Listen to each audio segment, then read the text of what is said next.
C'est fou, c'est bien fait. On pourrait presque croire que ça nous arrive là, nous aussi. Les mots que l'on trouve dans les shoujo et les chansons brillent de mille feux et ils m'éblouissent. Je n'ai pas besoin d'ouvrir mon dictionnaire pour les comprendre. Mais en revanche, je suis incapable de me les approprier.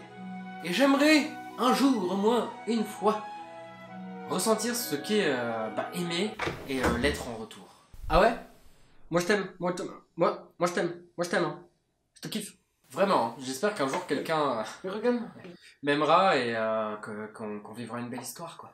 Moi je t'aime, regarde, je suis là. Et parce que là vraiment c'est vraiment dommage, hein. Il y a vraiment personne. Hein. Mais regarde-moi, enfin nom de Zeus. Est-ce que tu m'entends? Est-ce que tu me sens? Touche-moi, je suis là. Eh oh, eh oh. Vraiment, personne là, personne. Bah nique, vas-y.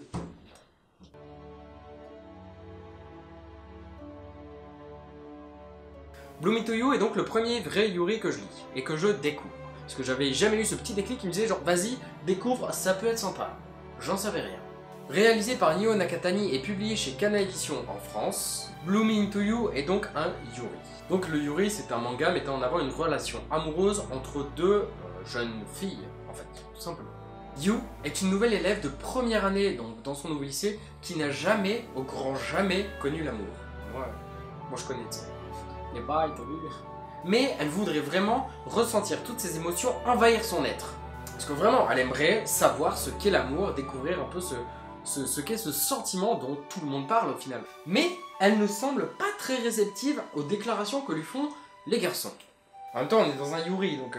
Et elle ne sait pas encore dans quel genre de club elle va s'inscrire.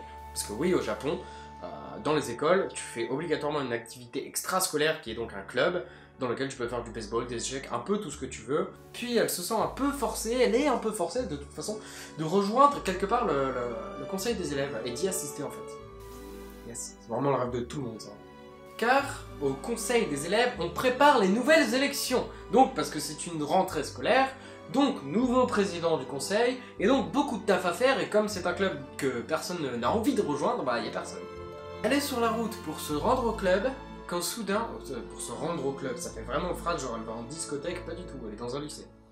Donc je disais, elle est en chemin pour se rendre au club quand soudain, elle entend une petite conversation de deux individus. Donc elle cherche pas à être là en mode bah salut, moi j'entends tout depuis tout à l'heure. Non, elle va rester discrète et rester dans un coin tout en écoutant, malencontreusement bien évidemment, la discussion qui se passe un petit peu plus loin. Nanami et un garçon.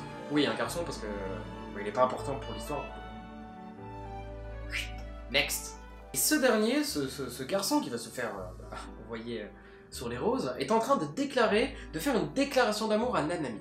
Car oui, au Japon, on porte à mort ses balls, on va vers la fille et on lui déclare son amour tout simplement. Donc nous, on envoie un petit SMS, ou alors, on envoie les copains à la pause du goûter. Nanami se présente comme nouvelle présidente au conseil des élèves. Et, évidemment, Yu et Nanami vont devoir travailler ensemble. C'est ce que ça veut dire, hein. On a tous compris. Et au fur et à mesure, Nanami s'attache peut-être un peu trop à Yu. Et dans toute cette frénésie, elle finit par lui dire des mots incroyables. Des mots qu'on ne m'a jamais prononcés à moi en tout cas. Je crois que je pourrais t'aimer, toi. Et Bloom Into You est pour moi une romance qui est vraiment très bien écrite. L'une rejette beaucoup les déclarations d'amour parce qu'elle en a vraiment beaucoup, et l'autre, t'as l'impression que vraiment elle est moche en fait, parce qu'elle en a reçu qu'une seule, du coup c'est triste. Mais très sincèrement, Yu rêve vraiment fort d'un jour découvrir cette fameuse explosion que l'on ressent lorsqu'on tombe amoureux et lorsqu'on est amoureux. Et au final, ce manga est un peu une quête afin de se découvrir soi-même, découvrir qui on est, s'accepter et savoir ce que l'on veut aussi quelque part. Et voilà qui fait du bien parce que c'est une très belle complicité qui va se mettre en place. L'une est sûre de ce sentiment, l'autre, elle se cherche encore un peu. Hein. Scénaristiquement, c'est vraiment très touchant.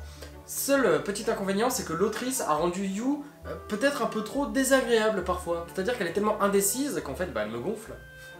Et quand tu vois Nanami du coup qui est assez frustrée de toute cette situation, de tout ce qui se passe parce que Yu est trop indécise, tu aimerais vraiment entrer toi-même dans le manga, mettre une petite claque à Yu et dire réagis, réveille-toi, fais quelque chose, mais regarde, elle est géniale. Crotte, moi aussi j'en veux une comme ça. Graphiquement, c'est un style de dessin assez banal, assez simple, mais qui pour moi est parfait pour l'histoire. Parce que c'est une histoire, en fin de compte, vraiment tranche de vie, donc c'est l'histoire de deux personnes qui vivent et qui tombent amoureuses, si You accepte un jour de se réveiller. Et je trouve ça plus intéressant de laisser un peu les pages respirer, plutôt que comme dans un shoujo, les surcharger de trames inutiles et moches. Et je vous conseille très fortement cette série qui n'est qu'en 8 volumes. C'est pas énorme. Bon, évidemment, en France, pour l'instant, on est qu'au tome 2, alors qu'au Japon, le manga est sorti il y a quelques années. Seulement, bien évidemment, en France, les traducteurs ne peuvent pas tout traduire, on peut pas tout imprimer et sortir 8 tomes d'un coup. Mais au moins, on est sûr qu'on aura une fin qui est... Mais au moins, on est sûr qu'on aura une conclusion. Que ce sera pas méga long à avoir cette conclusion, et qu'en plus, la conclusion, apparemment, est très très bonne. Puisque j'ai une amie de ma classe qui a regardé l'animé et qui m'a dit que c'était vraiment cool et ouf comme animé, comme série, comme histoire. Donc j'ai été encore plus convaincu, quand j'ai fini de lire le tome 2, de me dire bah oui, si, je continue cette histoire, c'est sûr. Quant à moi, je vais aller regarder un bon gros film d'amour pour me dire que ma vie c'est absolument pas ça, mais tout l'inverse. Et dès vendredi, je vous prépare un petit concept qui ne sera fait sûrement qu'en une vidéo. Je pense pas en faire plusieurs sur ce sujet, mais qui va être très intéressant puisque on m'a préparé des petits trucs avec des Instagrammeurs, Instagrammeuses, qui va être super sympa. Donc je vous laisse là-dessus, je vous dis à très bientôt et bisous sur les fesses.